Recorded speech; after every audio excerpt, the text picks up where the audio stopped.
Il est né frêle et impuissant, mais après avoir été pris sous l'aile du plus puissant magicien de rang WS, il s'est entièrement consacré à l'entraînement. Par pure détermination, il s'est poussé sans relâche, ses mains meurtries, son corps malmené, mais son esprit est resté inébranlable. Des années plus tard, ce même garçon qui ne pouvait même pas lancer le sort le plus simple est devenu quelqu'un de craint à travers le pays. Mais même son puissant maître n'avait aucune idée que caché au plus profond de lui se trouvait une magie noire capable de secouer les fondations même du monde. Tout commence dans les ruines d'une ville détruite où une femme mystérieuse découvre un jeune garçon nommé Lloyd, immobile fixé sur quelque chose d'invisible.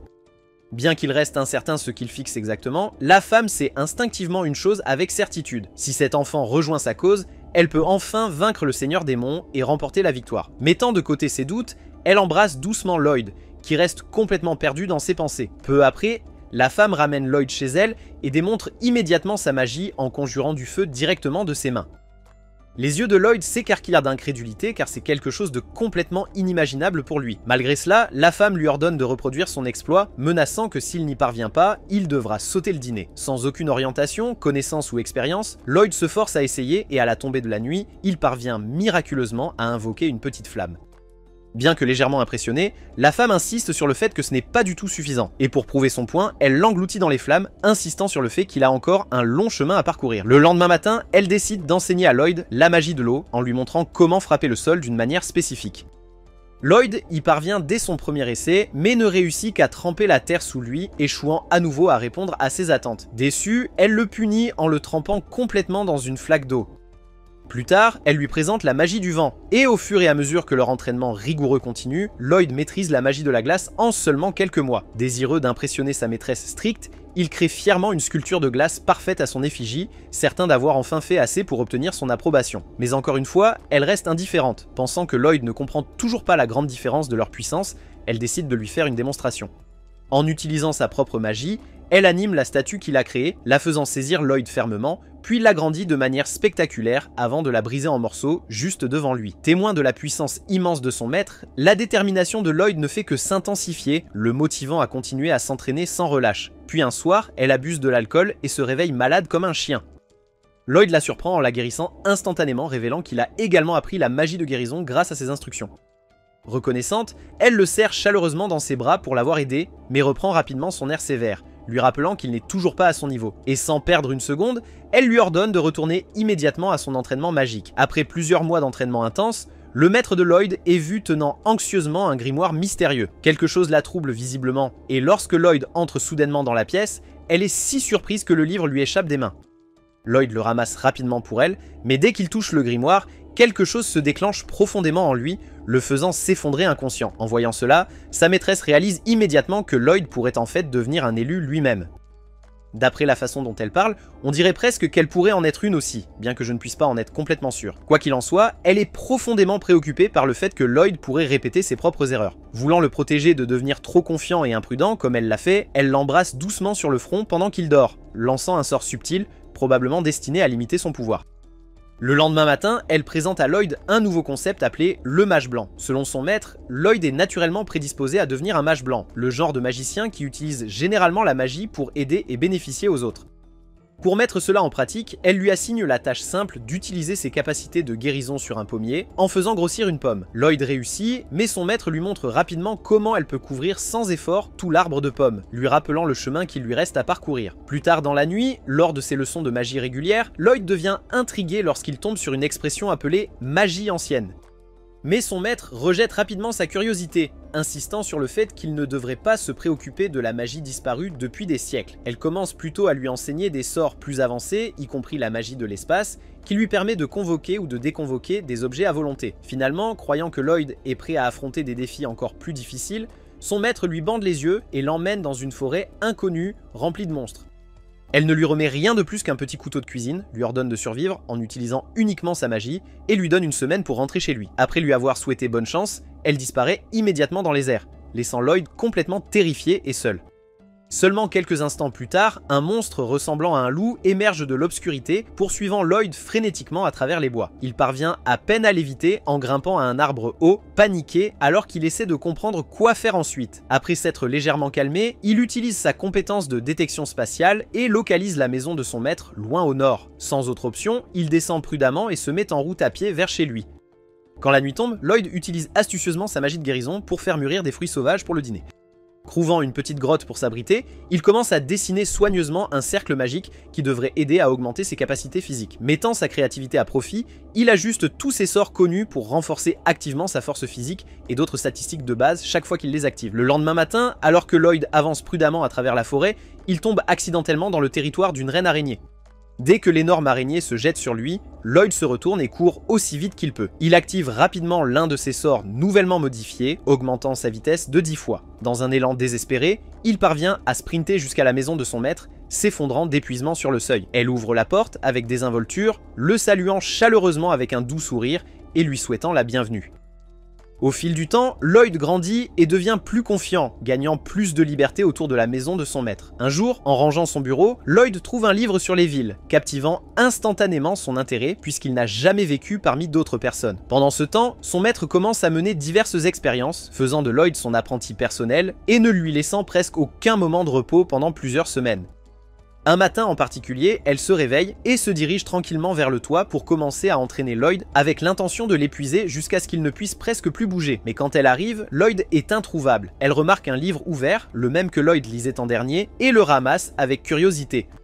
Pendant ce temps, Lloyd vient d'arriver en ville pour la toute première fois. Il marche dans les rues bondées, complètement émerveillé par le nombre impressionnant de personnes et d'activités autour de lui. N'ayant jamais vécu quelque chose de semblable, il est fasciné. Après avoir acheté une seule miche de pain, Lloyd se retrouve immédiatement à court d'argent, réalisant qu'il aura bientôt besoin d'un emploi. Juste à ce moment-là, une affiche de recrutement d'aventurier lui arrive opportunément en plein visage. Lloyd prend cela comme un signe clair et décide de postuler. Mais à son insu, une figure mystérieuse suit silencieusement Lloyd, intrigué par la décision du jeune garçon. Après s'être inscrit, Lloyd rejoint son nouveau groupe d'aventuriers et il se dirige bientôt vers le sommet du château pour affronter un cyclope géant. Alan, le chef du groupe, appelle urgemment Sheena, la guérisseuse, lui demandant de lui fournir un soutien de guérison. Mais juste avant que Sheena puisse agir, Lloyd lance discrètement son sort raffiné d'amélioration des statistiques, rendant tout le monde plus fort que jamais. Et comme Lloyd n'a pas annoncé ses actions, personne ne se rend compte qu'il est responsable de leur nouvelle force. Avec l'amélioration magique, l'archer du groupe tire sans effort sur le cyclope directement dans l'œil et leur chevalier bloque aisément l'un de ses puissants coups, complètement stupéfait de la facilité avec laquelle il y parvient. Alan, ignorant de la montée en puissance soudaine qu'il a reçue, avance avec confiance et achève facilement le cyclope d'un coup décisif, convaincu qu'il l'a fait uniquement par son propre mérite. Mais le chevalier soupçonne silencieusement que Lloyd pourrait avoir quelque chose à voir avec leur soudaine montée en puissance. Quoi qu'il en soit, avec le cyclope enfin vaincu, le groupe retourne triomphalement en ville. Alan est traité comme un héros légendaire, car apparemment personne d'autre n'a jamais réussi à abattre le cyclope du château d'Abatov auparavant. Naturellement, la récompense est énorme, mais quand Alan paie Lloyd, il lui remet 5 pièces dérisoires, affirmant que c'est juste parce que Lloyd est encore un aventurier débutant de rang D. Lloyd accepte tranquillement le paiement sans se plaindre. Mais quand Alan propose de célébrer leur victoire avec des boissons, Lloyd refuse poliment, mentionnant qu'il ne boit pas d'alcool. Cela offense le mage du groupe, qui prend le refus de Lloyd personnellement, mais Alan l'ignore avec désinvolture, disant qu'ils peuvent toujours trouver un autre mage blanc, puisque Lloyd n'a de toute façon pas beaucoup contribué. Lloyd entend le commentaire, mais l'ignore calmement, fermant tranquillement la porte derrière lui en s'éloignant. Au même moment, de retour chez Merlin, l'homme mystérieux qui observait Lloyd plus tôt arrive enfin.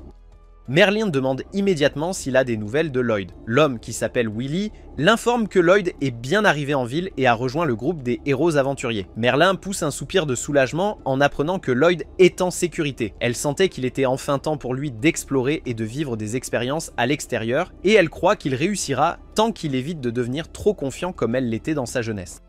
Willy demande doucement si elle est encore hantée par les événements de ce jour-là, et l'expression de Merlin s'assombrit de culpabilité et de regret alors que le souvenir douloureux revient. À l'époque, le Seigneur Démon avait surpris tout le monde en se faisant exploser volontairement pour s'emparer du grimoire magique, ce que Merlin n'avait jamais anticipé.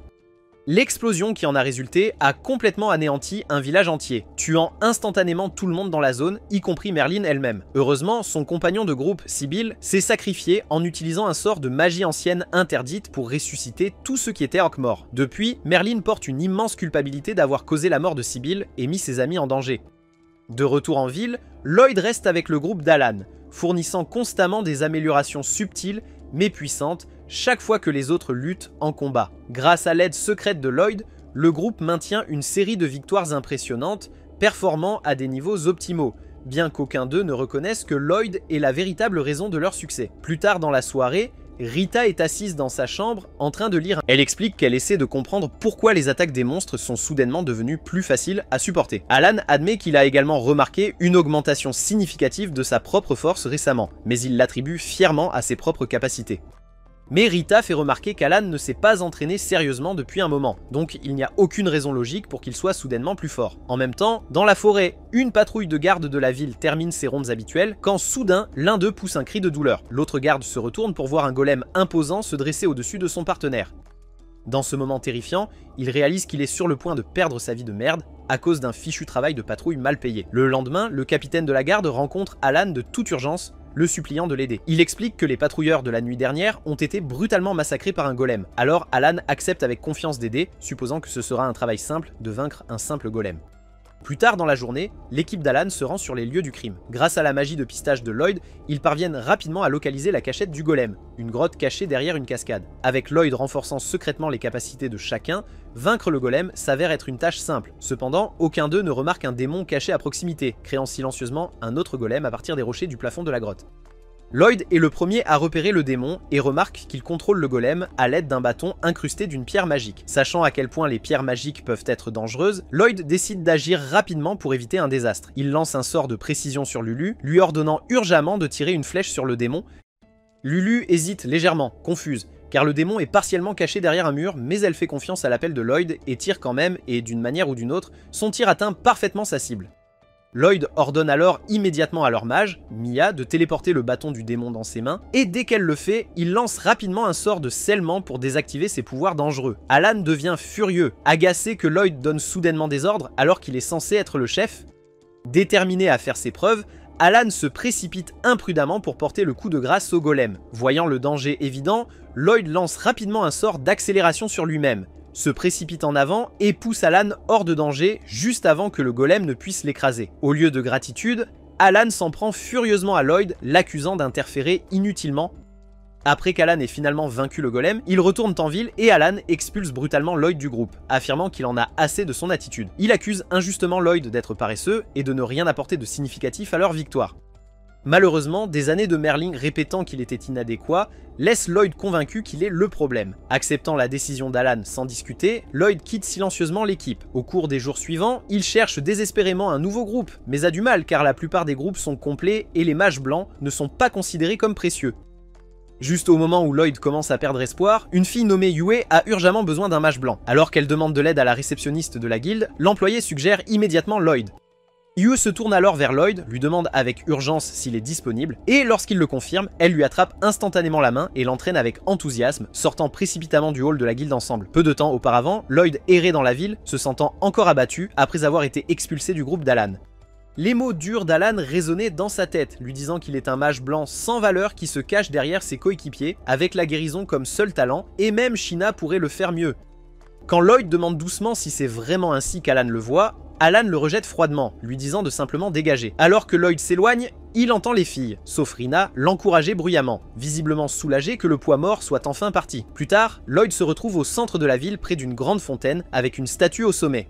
En regardant de près, il réalise que cela ressemble parfaitement à son maître, ce qui approfondit encore plus son sentiment de solitude. Ailleurs, une escouade d'aventuriers s'approche d'une cachette de bandits pour commencer leur raid. C'est une mission de rang A, donc ils avancent prudemment. L'un d'eux, un rouquin nommé Clum, semble particulièrement mécontent de quelque chose et manque d'enthousiasme. Pourtant, ils lancent leur attaque surprise rapidement, ne laissant pas aux bandits la chance de riposter.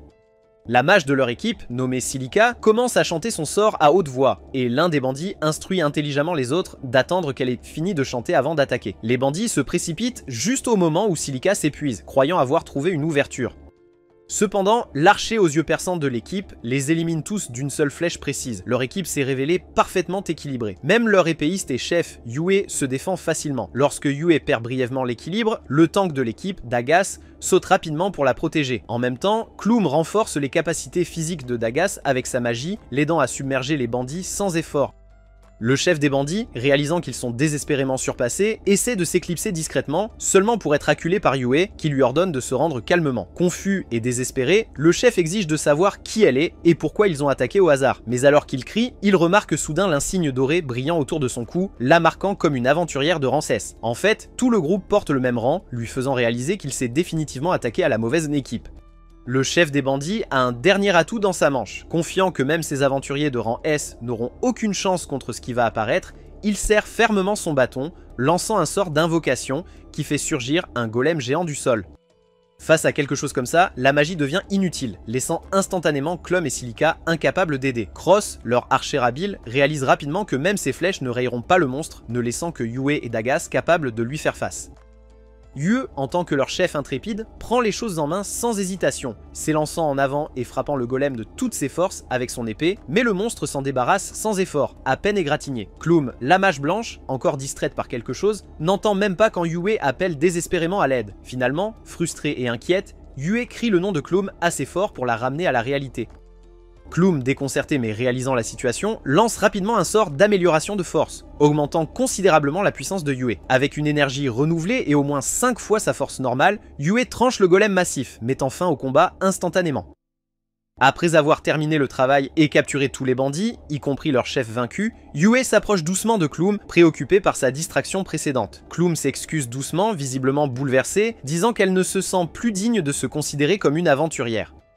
Les yeux de Yue s'adoucissent en comprenant la lutte de Clum, réalisant que c'est lié à sa sœur, Sylvie. Elle demande gentiment à Clum comment va Sylvie ces derniers temps, mais avant que Clum ne puisse répondre, la scène passe à Lloyd, qui se sent toujours désespéré à son 3e jour sans trouver un nouveau groupe. Juste à ce moment-là, Lloyd entend quelqu'un crier fort au comptoir de la guilde, ayant désespérément besoin d'un mage blanc, et à sa surprise, c'est Yui.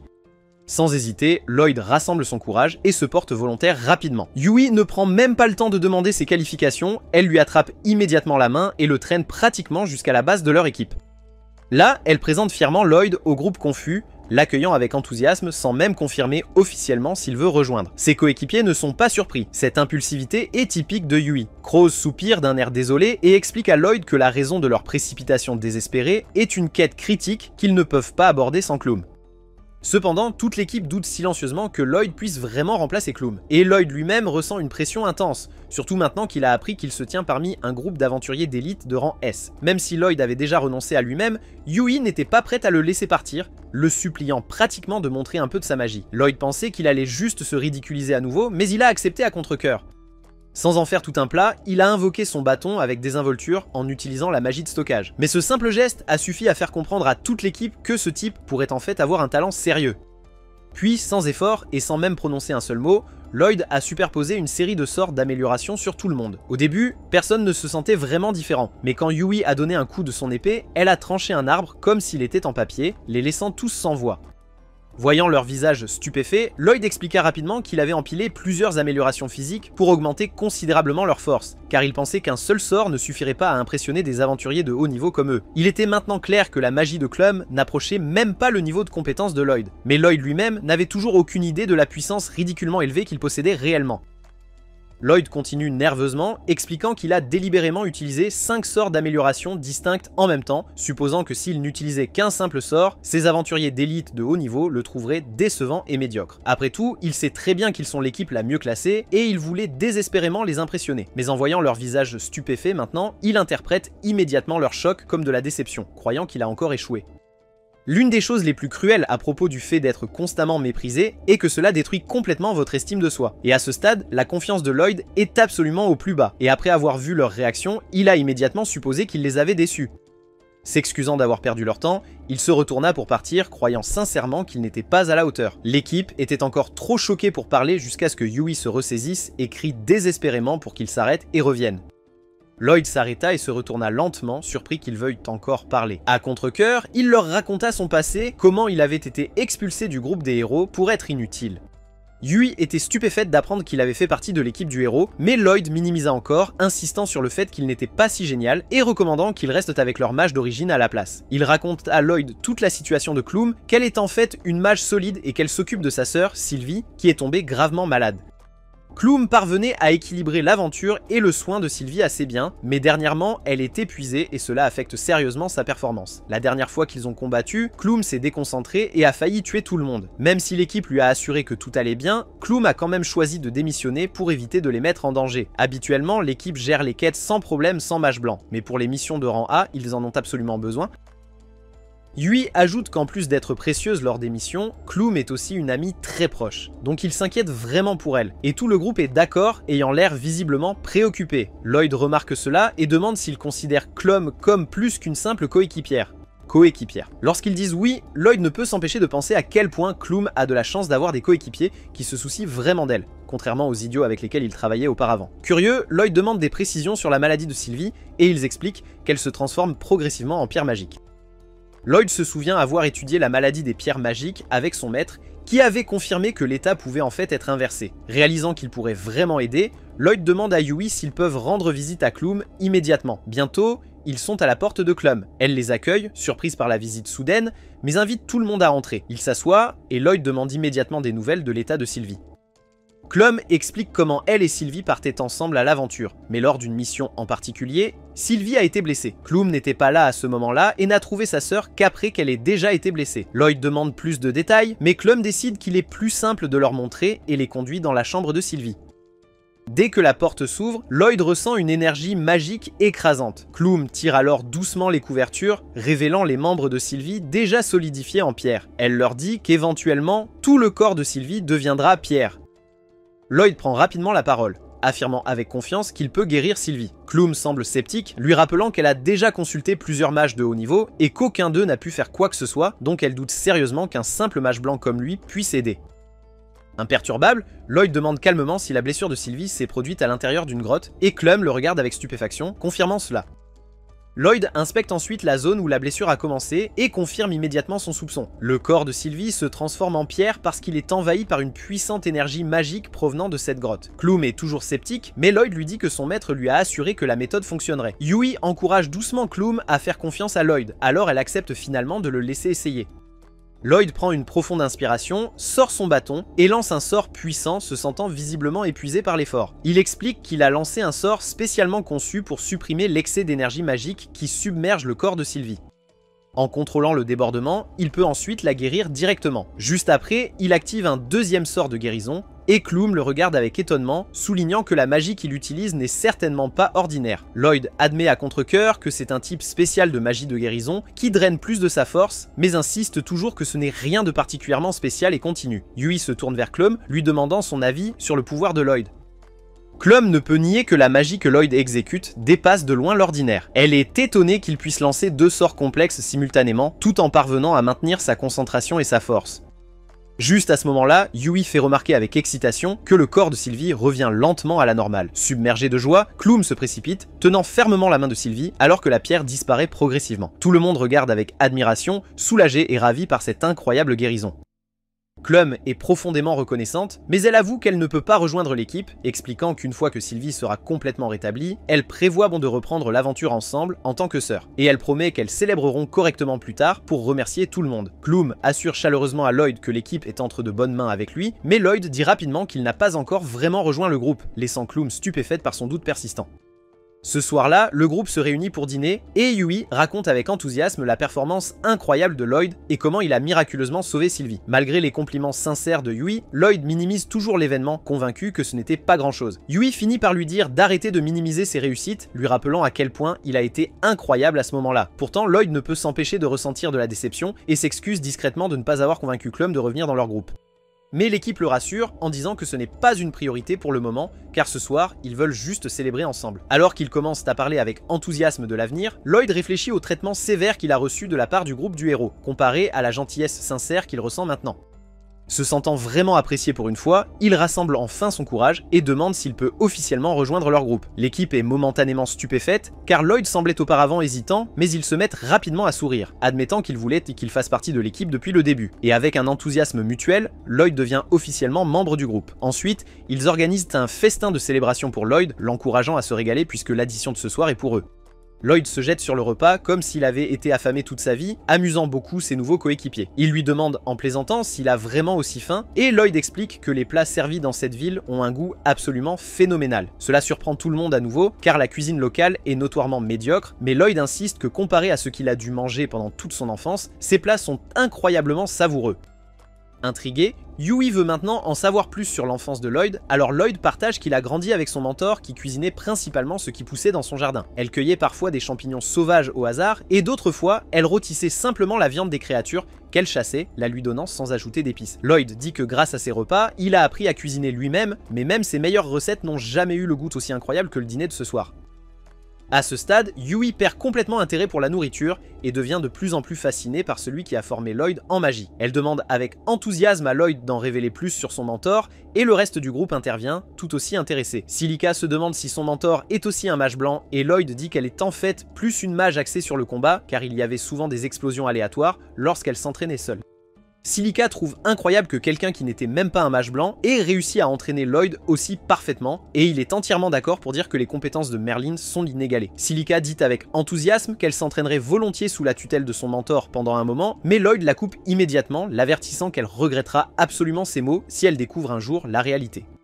Après avoir discuté un peu plus de Merlin, le groupe passe à la planification de leur prochaine quête, et Yui demande à Dagaz de briefer Lloyd sur leur mission à venir, parce qu'elle est terrible pour expliquer les choses clairement. Dagaz dit à Lloyd que leur objectif est d'éliminer les monstres qui continuent de dévaster les terres agricoles voisines, et Silica ajoute que différents types de monstres se sont étrangement regroupés en un seul grand essaim. Lloyd entend quelque chose comme ça pour la toute première fois, et Dagaz reconnaît que c'est sans précédent même pour eux, mais insiste sur le fait qu'ils doivent se préparer en conséquence. De nulle part, Crocs commande que puisqu'ils affrontent tant d'adversaires à la fois, lui et Yui auront du mal parce que les combattants spécialisés dans le combat au corps à corps ne sont pas adaptés pour les grandes foules.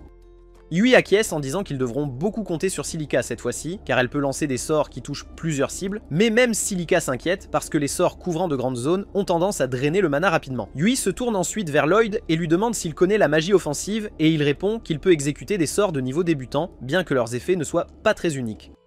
Dagaz se concentre ensuite sur la discussion de leur plan de bataille, disant que lui et Yui attireront les créatures en un seul endroit pour que Silica puisse les attaquer simultanément. Crocs défendra Silica et Lloyd, dont les rôles principaux seront la guérison et le soutien. Une fois qu'ils ont terminé, tout le monde retourne à l'auberge pour se reposer, mais Lloyd commence à partir dans une direction différente. Dagaz l'arrête rapidement, lui demandant où il s'égare, et Lloyd explique maladroitement qu'il est trop pauvre pour se permettre une chambre à l'auberge. Sans hésiter, Dagaz lui lance une bourse contenant plus d'argent que Lloyd n'en a probablement jamais vu de toute sa vie. Lloyd devient extrêmement embarrassé, protestant qu'il ne peut absolument pas l'accepter, mais Dagaz insiste calmement que ce n'est pas de la charité puisqu'il prévoit de déduire ce montant de son salaire de toute façon. Lloyd ne peut plus dire non maintenant, alors il accepte avec gratitude, promettant à Dagaz qu'il fera tout son possible pour rembourser chaque pièce. Le lendemain, tout le monde s'est rassemblé devant l'auberge et Yui est la dernière achat arrivée. Elle regarde autour d'elle et demande pourquoi personne n'a ses sacs, et ils lui disent tous rapidement que Lloyd a rangé leur bagage dans son inventaire magique, ce qui signifie qu'ils n'ont pas à se soucier de porter quoi que ce soit. Yui saisit immédiatement l'occasion et Lloyd range rapidement ses affaires dans son inventaire magique. Yui et Silica commencent à le couvrir de louanges pour cette compétence incroyable, mais Lloyd leur dit humblement qu'il est heureux d'apprendre à tout le monde comment faire. Ils sont tous stupéfaits car aucun d'eux n'a vu quelqu'un d'autre que Lloyd utiliser ce genre de magie, mais il les assure que c'est assez simple à maîtriser même si agrandir l'espace de stockage demandera un certain effort.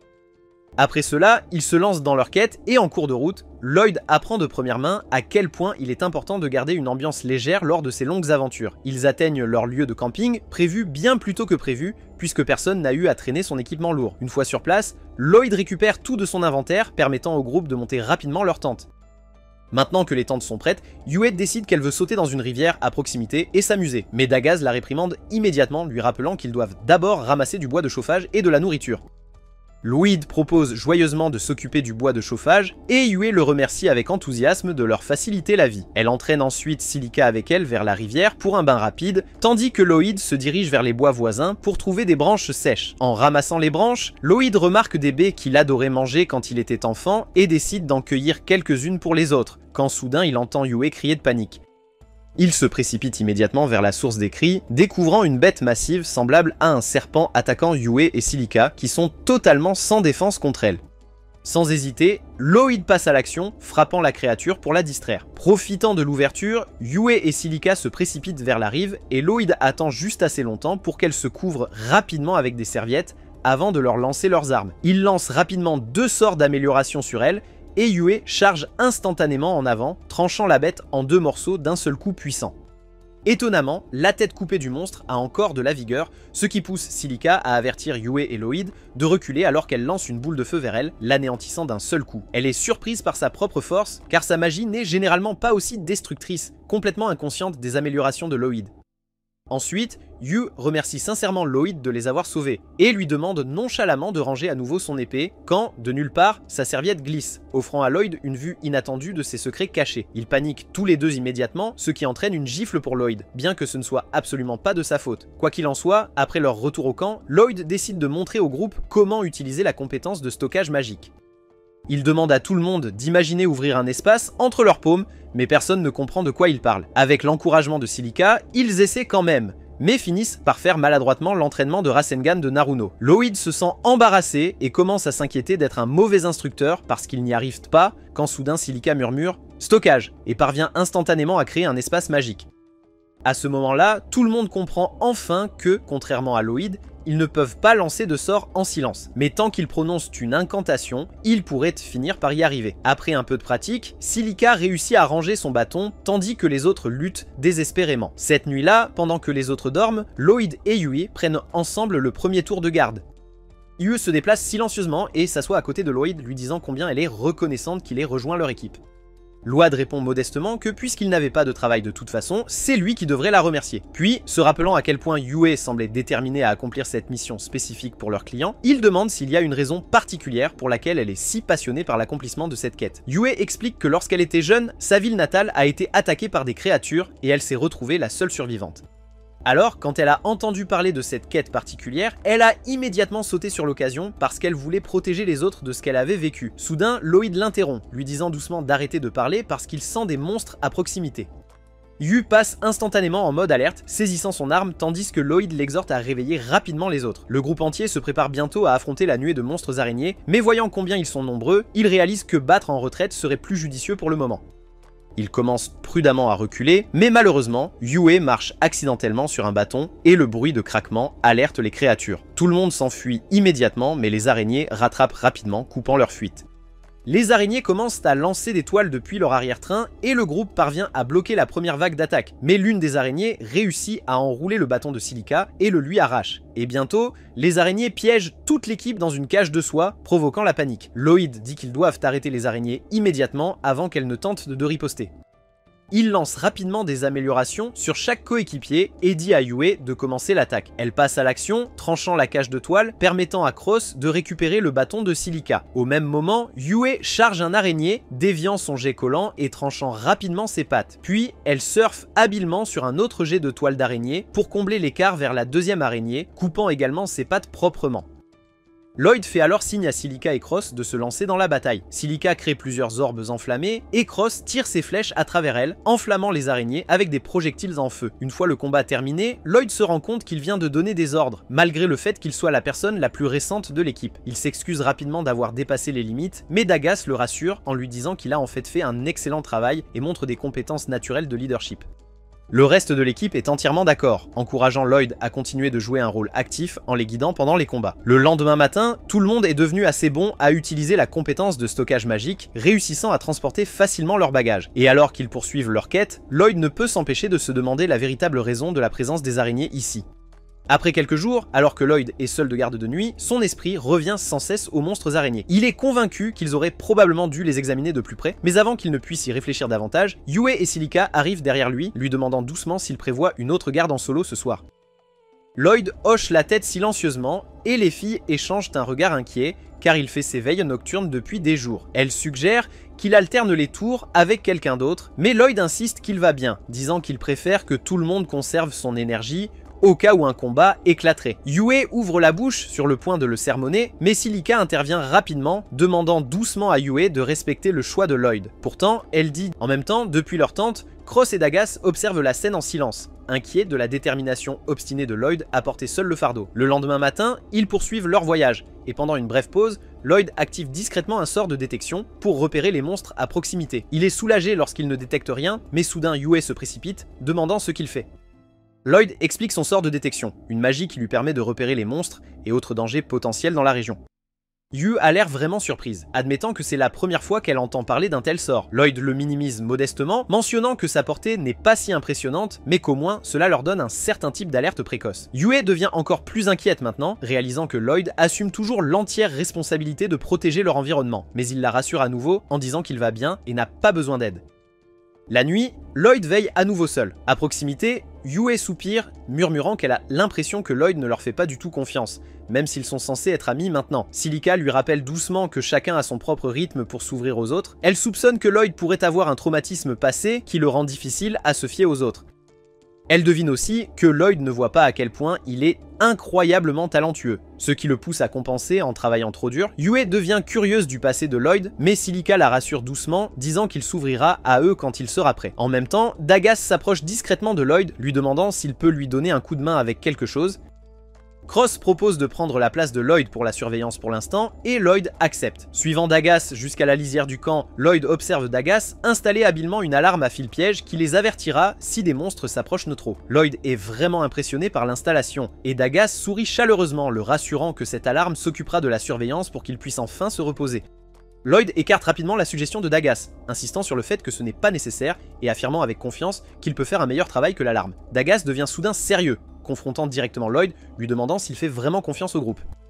Lloyd lui assure hésitamment qu'il leur fait confiance, mais Dagas souligne fermement que ses actions racontent une toute autre histoire. Lloyd est instantanément frappé par des flashbacks de Merlin et de son ancien chef d'équipe qui le traitait toujours d'inexpérimenté ou d'inutile. Il admet tranquillement à Dagas que s'il ne se pousse pas assez, il pourrait finir par causer des problèmes à tout le monde. Mais Dagas le surprend, répondant avec assurance « Alors vas-y et cause des ennuis ». Lloyd est pris au dépourvu, complètement confus par ces mots, et Dagas explique patiemment que la raison pour laquelle ils ont formé un groupe était de relever ensemble des défis que personne ne pourrait affronter seul. Tout le monde fait des erreurs parfois. C'est pourquoi ils ont des coéquipiers. Il exhorte doucement mais fermement Lloyd à commencer à dépendre de ses compagnons, et pour Lloyd, c'est la première fois qu'il entend une idée aussi réconfortante. Dagus finit par persuader Lloyd de se reposer. Et plus tard, cette nuit-là dans la tente, Lloyd se retrouve à sourire doucement en réalisant qu'il a maintenant des personnes sur qui il peut compter. Le lendemain, il essaie nerveusement de mettre cette nouvelle idée en pratique, s'approchant timidement de Yue pour lui demander si cela la dérangerait de l'aider à aller chercher de l'eau. Yue accepte avec enthousiasme, ravi que Lloyd ait enfin demandé de l'aide. Pendant ce temps, dans un manoir éloigné, une noble nommée Michelle reçoit un rapport suspect d'un mage noir mystérieux. Le mage l'informe qu'il a réussi à placer des pierres magiques exactement là où Michelle l'avait indiqué. Michelle sourit avec satisfaction, convaincu que leur plan se déroulera désormais sans accroc. Le mage ajoute que les stratagèmes précédents ont dispersé la plupart des groupes d'aventuriers de haut rang, s'assurant que personne ne puisse interférer. Cependant, le mage avertit prudemment que le groupe du héros reste actif, posant potentiellement une menace.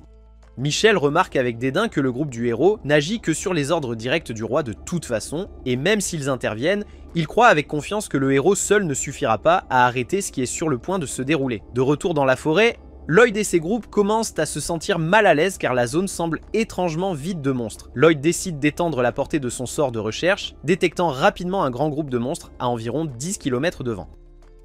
Cross commente que les monstres doivent être dangereusement proches de la ferme qu'ils sont censés protéger. Mais avant que Lloyd puisse en dire plus, Yue l'interrompt, incrédule, en demandant à Lloyd s'il est vraiment capable de détecter des monstres à 10 km. Lloyd le confirme avec désinvolture, ce qui fait perdre la tête à Yue car il lui avait dit l'autre jour que sa portée était limitée.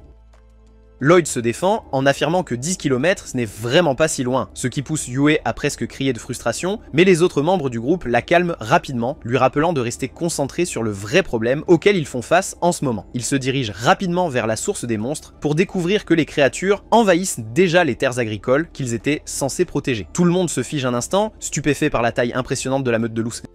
Cependant, Lloyd est encore plus préoccupé car c'est le seul endroit où il a pu détecter des monstres. Et il ne peut s'empêcher de se demander anxieusement où les autres ont disparu. Les autres trouvent cela également suspect, sachant que les monstres n'abandonnent généralement jamais leur territoire. Alors qu'ils sont tous déconcertés par cette situation étrange, Cross remarque quelque chose d'inhabituel au centre même de la meute de loups.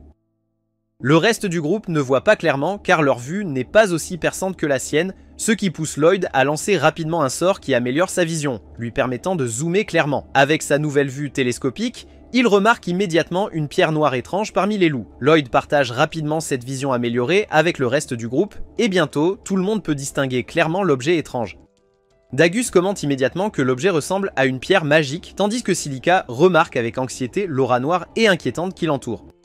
Lloyd suggère pensivement que l'aura noire pourrait être du mana s'échappant de la pierre et réalise bientôt que la présence du mana est remarquablement similaire à celle des hommes bêtes. Il se souvient soudain que Merlin lui a dit un jour que les hommes bêtes possèdent une magie unique capable de contrôler les monstres, et la pierre qu'il regarde semble faire exactement cela. Sans perdre une seconde de plus, Lloyd relance rapidement son sort de recherche, et cette fois, il sent une autre vague énorme de monstres se rapprocher rapidement de leur position. Ils comprennent maintenant pleinement que cette mystérieuse pierre magique est la cause principale de leur crise actuelle, bien que le motif derrière cette étrange attaque reste encore flou. Les autres membres du groupe commencent à paniquer, pensant que leur meilleure option pourrait être de battre en retraite. Mais Yue refuse fermement, argumentant avec passion que si eux fuyaient, les monstres vont détruire les récoltes et les villageois perdront tout. Dagas accepte à contre-cœur avec elle, reconnaissant qu'échapper en toute sécurité dans un tel chaos serait de toute façon presque impossible. Silica, cependant, doute ouvertement de leur chance de gagner une bataille aussi écrasante. À ce moment-là, Lloyd s'avance audacieusement, déclarant avec confiance qu'ils devraient se battre et promettant qu'ils peuvent réussir s'ils suivent son plan. Il affirme de manière décisive que leur objectif principal doit être d'éliminer d'abord la pierre magique. Il se tourne vers Cross et lui demande avec urgence s'il peut toucher la pierre avec une flèche depuis leur distance actuelle. Cross hésite, incertain de pouvoir réellement briser la pierre de si loin, mais Lloyd le rassure. Cross prend soigneusement son viseur et Lloyd applique rapidement 3 enchantements puissants simultanément à Cross. Renforcé par ses sorts, la flèche de Cross brise sans effort la pierre magique en morceaux. Étonné, Cross demande à Lloyd comment il a réussi un exploit aussi incroyable, et Lloyd explique nonchalamment qu'il l'a simplement enchanté, ainsi que l'arc et la flèche en même temps, appelant cela une procédure standard. Les autres, cependant, le regardent avec une incrédulité stupéfaite, sachant parfaitement que les mages blancs ordinaires ne pourraient jamais enchanter plusieurs cibles simultanément comme Lloyd vient de le faire. C'est alors qu'il remarque que les loups commencent à se déchirer entre eux. Avec la pierre magique brisée, leurs instincts sauvages originaux reviennent. Lloyd avait anticipé ce résultat et note avec soulagement que la première étape de son plan a fonctionné. Cependant, il reconnaît sombrement que la horde massive qui s'approche d'eux avance toujours sans relâche. En quelques instants, la horde de monstres surgit de la forêt, se dirigeant droit vers eux.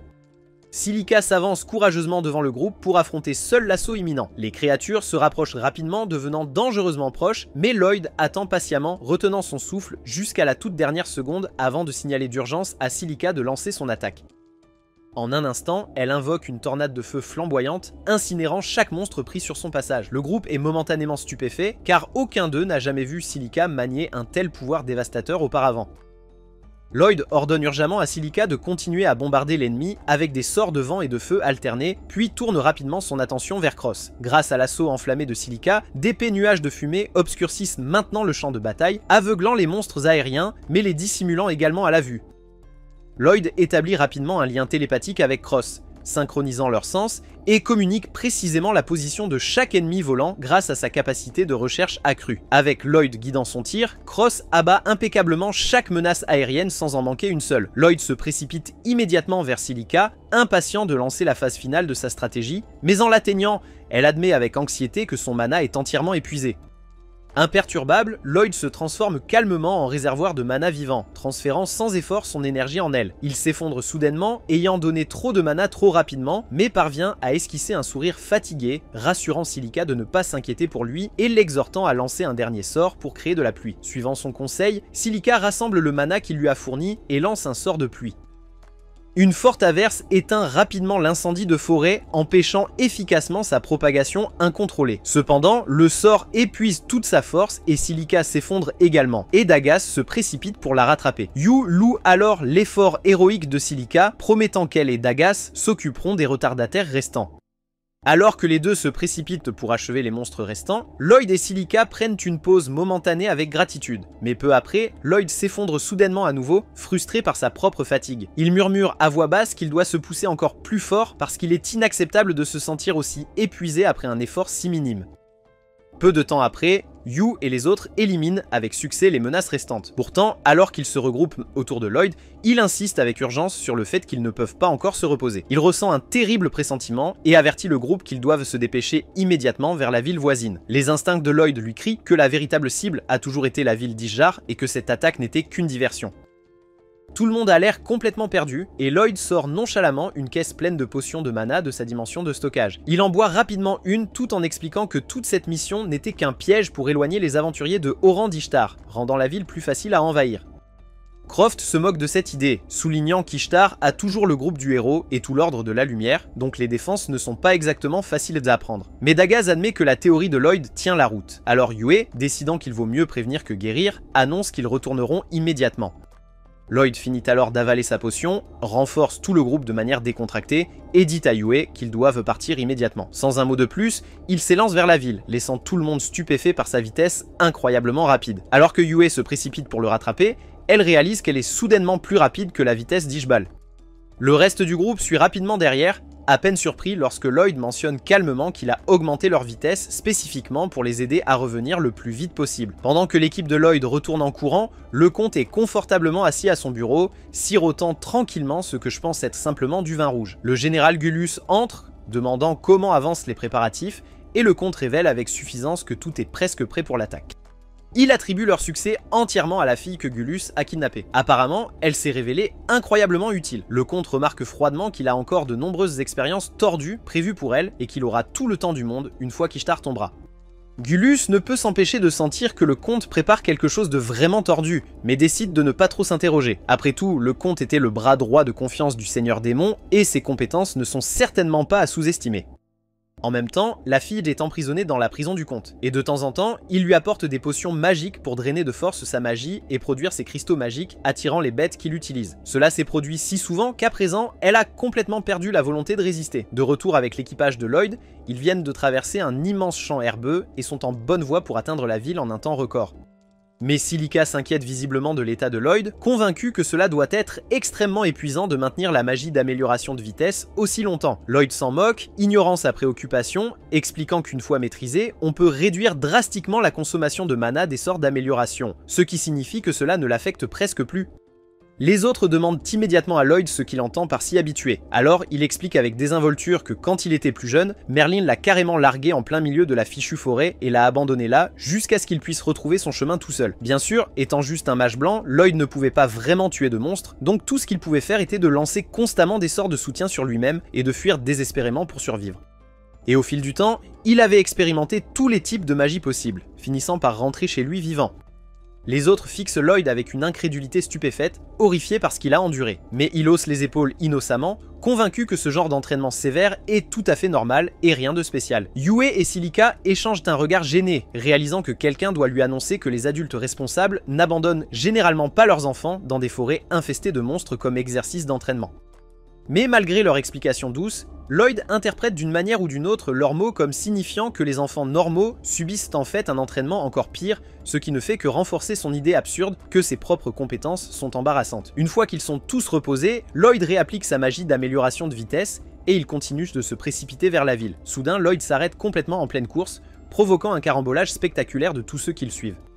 Irrité, il demande pourquoi il s'est arrêté si brusquement, et Lloyd explique qu'il vient de détecter quelque chose de suspect devant avec son scan, bien qu'il ne soit pas sûr de ce que c'est exactement. Silica demande immédiatement si c'est un autre monstre, mais Lloyd en doute. C'est plutôt comme un chasseur traquant une proie, mais il admet qu'il ne peut pas en être certain sans le voir lui-même. Alors il exhorte tout le monde à continuer vers la ville pendant qu'il enquête plus avant. Yue s'oppose instantanément, arguant que Lloyd n'a aucune idée de ce à quoi il pourrait faire face, et si cela devient dangereux, il ne pourra pas le gérer seul. Lloyd admet à contre-cœur qu'elle a raison, et tout le monde intervient rapidement, lui rappelant qu'ils sont coéquipiers et qu'ils devraient affronter le danger ensemble. Lloyd est vraiment touché, reconnaissant de leur préoccupation pour sa sécurité. Lloyd conduit ensuite tout le monde directement vers la présence mystérieuse, et maintenant qu'ils sont plus proches, il peut confirmer sans aucun doute qu'il y a des démons à l'intérieur du bâtiment. En entendant Lloyd mentionner des démons avec désinvolture, Yue demande nerveusement s'il en est absolument sûr, car les démons restent habituellement dans la magocratie et ne sont pas censés mettre les pieds dans les 3 grandes nations de ce continent. Les démons ont passé des siècles à essayer d'envahir cet endroit sans succès, donc leur présence soudaine ici est extrêmement alarmante. Tout le monde regarde Lloyd comme s'il venait de dire la chose la plus stupide qui soit, parce que tout ce que Yue a mentionné était des connaissances de base, et pourtant Lloyd avait l'air aussi perdu qu'un nouveau-né. Lloyd admet maladroitement qu'il n'a pas vraiment de souvenir de son enfance, et en fait, le premier souvenir dont il se souvient est le jour où Merlin l'a recueilli, et à ce moment-là, la guerre était déjà terminée. Quoi qu'il en soit, Dagus suggère qu'il se dépêche de retourner et de signaler les démons aux chevaliers de la ville immédiatement, et Lloyd est d'accord, mais il veut d'abord recueillir plus d'informations. Les autres le préviennent immédiatement que s'approcher. Cependant, le mana qu'il ressent de cette maison est presque identique au cristal magique qui a attiré la horde de monstres plus tôt, ce qui signifie que ces démons doivent être directement liés à ceux qui complotent contre la ville. ville. Avec de tels enjeux, Lloyd pense que recueillir plus d'informations vaut le risque, et Yui le soutient de tout cœur. Elle convainc passionnément les autres qu'en tant qu'aventurier, c'est littéralement leur travail de protéger les gens, et en ce moment, ces démons sont définitivement une menace. De plus, s'ils ont de la chance, arrêter ces démons ici pourrait complètement empêcher l'attaque sur Ishtar, donc ça vaut le coup d'essayer. Mais lorsqu'ils s'approchent prudemment de la maison et jettent un coup d'œil par la fenêtre, ils sont choqués car elle est totalement vide. Confus, Lloyd effectue rapidement un autre scan pour localiser l'emplacement exact et découvre que les démons se cachent en fait sous terre, et à en juger par les apparences, il prépare certainement un rituel louche là-dessous. Lloyd demande d'urgence à Silica si elle peut utiliser la magie de la terre, car c'est le seul moyen de descendre assez vite sous terre. Silica dit avec confiance qu'elle s'en occupe, alors Lloyd renforce immédiatement tout le groupe à nouveau. Silica utilise alors rapidement son sort de fosse de sable pour créer un énorme trou sous leurs pieds, et quelques secondes plus tard, il s'écrase juste au-dessus des démons en plein milieu d'un rituel qu'ils n'étaient pas censés voir. Les démons sont complètement stupéfaits, exigeant avec colère de savoir qui sont ces intrus, mais Yui tient calmement son épée devant le visage d'un démon, menaçant de le tuer à moins qu'il ne révèle exactement ce qu'il prépare. Mais avant qu'il ne puisse même parler, un autre démon intervient, lançant des rochers sur Yui en utilisant la magie de la terre, la forçant à détourner son attention juste assez longtemps pour que le premier démon puisse s'enfuir. Alors qu'il passe devant son sauveur, Cross tire rapidement une balle dans la poitrine d'un autre démon, poussant le lâche en fuite à se précipiter à travers la porte, abandonnant honteusement ses camarades. Il verrouille la porte derrière lui, espérant que cela empêchera Yui de le poursuivre. Puis les démons restants essaient bêtement de s'approcher furtivement de Yui pendant qu'elle est distraite par la porte verrouillée. Cross, cependant, intervient sans effort, tirant sur leurs cuisses et les laissant à la merci de Yui pour les découper. Avec les menaces immédiates neutralisées, le groupe se regroupe rapidement pour traquer le démon en fuite. Derrière la porte, ce démon enveloppe frénétiquement la fille kidnappée dans un cocon en utilisant la magie, espérant désespérément la transporter discrètement. Cependant, quelques secondes plus tard, Yui et les autres franchissent la porte, le forçant à monter immédiatement à l'étage. Le groupe le poursuit, mais voyant qu'il prend de la distance, Lloyd ordonne à Yui de sprinter en avant pour couper sa route d'évasion. Il instruit Silica et Dagus de flanquer des deux côtés, l'encerclant habilement. Finalement, le démon n'a plus nulle part où aller, et Lloyd lui dit franchement d'abandonner parce qu'il a des questions et qu'il attend des réponses. Mais le démon refuse obstinément, lançant un dernier sort de foudre désespéré dans une tentative de les anéantir tous. Lloyd l'anticipe parfaitement, lançant des boucliers magiques autour du groupe, déviant l'attaque sans effort, et la foudre réfléchie transperce brutalement la poitrine du démon, l'achevant instantanément. Après cela, Lloyd attrape rapidement le cocon et le déroule avec précaution, choqué de découvrir une fille bête piégée à l'intérieur.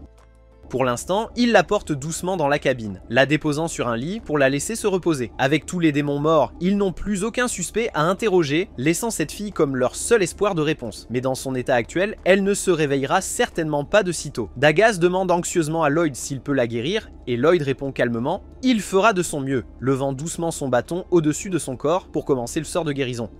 Silica regarde avec étonnement la magie de guérison ridiculement efficace de Lloyd, ce qui pousse Lloyd à admettre avec désinvolture qu'il a fait quelques améliorations pendant son temps libre. Yui, essayant d'être parfaitement clair, dit franchement à Lloyd que les aventuriers normaux ne passent pas leur temps à améliorer leur sort. En fait, modifier la magie est pratiquement inédit, donc ce que fait Lloyd est presque légendaire. Lloyd n'avait vraiment aucune idée que modifier des sorts était si spécial, étant donné que Merlin l'entraînait constamment à affiner sa propre magie. Au moins cette fois, Lloyd comprend enfin le point de vue de Yui et ne minimise pas son talent comme d'habitude. Peu de temps après, la fille commence à se réveiller dans le lit. Et dès que ses yeux s'ouvrent, Yui la bombarde avec impatience de questions. Il est évident qu'elle a besoin de beaucoup de réponses. La pauvre fille parvient à peine à répondre sous cet interrogatoire, mais réussit au moins à partager que son nom est Claire, donc c'est au moins un progrès. Lloyd intervient alors doucement pour prendre en charge l'interrogatoire lui-même, demandant calmement à Claire si elle sait pourquoi les démons l'ont emprisonnée. Mais Claire reste silencieuse, alors Lloyd change de tactique, expliquant doucement qu'ils sont des aventuriers venus protéger une ferme voisine qui avait été attaquée à plusieurs reprises par des monstres. Et il explique que ces monstres ont été attirés là par un puissant cristal magique qu'il a trouvé à la ferme qui émettait une magie bestiale claire. Lloyd se souvient avoir appris que certains peuples bêtes peuvent contrôler les monstres par magie, alors il demande doucement à Claire si la magie responsable des attaques était la sienne. Claire hésite brièvement, mais finit par admettre que sa magie alimente effectivement ses pierres magiques, mais que les démons l'ont forcé à le faire. Maintenant que tout est au grand jour, Lloyd et les autres réalisent que les démons prévoient définitivement d'utiliser les monstres pour envahir Ishtar, la ville porte du continent. Ils conviennent de retourner immédiatement pour la protéger, décidant d'emmener Claire avec eux. Ailleurs, près de la ville, des gardes viennent de découvrir une autre pierre magique que les démons ont plantée à proximité. Malheureusement, il est déjà bien trop tard car les monstres ont déjà commencé à affluer vers Ishtar. Et si les choses continuent ainsi, toute la ville sera bientôt envahie. De retour avec le groupe de Lloyd, ils font une pause pour un bref repos, lorsque Lloyd sent soudainement une énorme vague de monstres se diriger droit vers la ville, avec une armée encore plus grande juste derrière. Réalisant qu'ils ne peuvent pas gérer tous ses ennemis seuls, Lloyd prend une décision drastique. Il dit à Yui et aux autres de se précipiter en avant, d'avertir les chevaliers et de protéger la ville pendant qu'il reste en arrière avec Claire, prévoyant d'utiliser ses pouvoirs pour arrêter les monstres ici même. C'était la fin de l'épisode 5, abonnez-vous pour ne pas manquer le prochain épisode.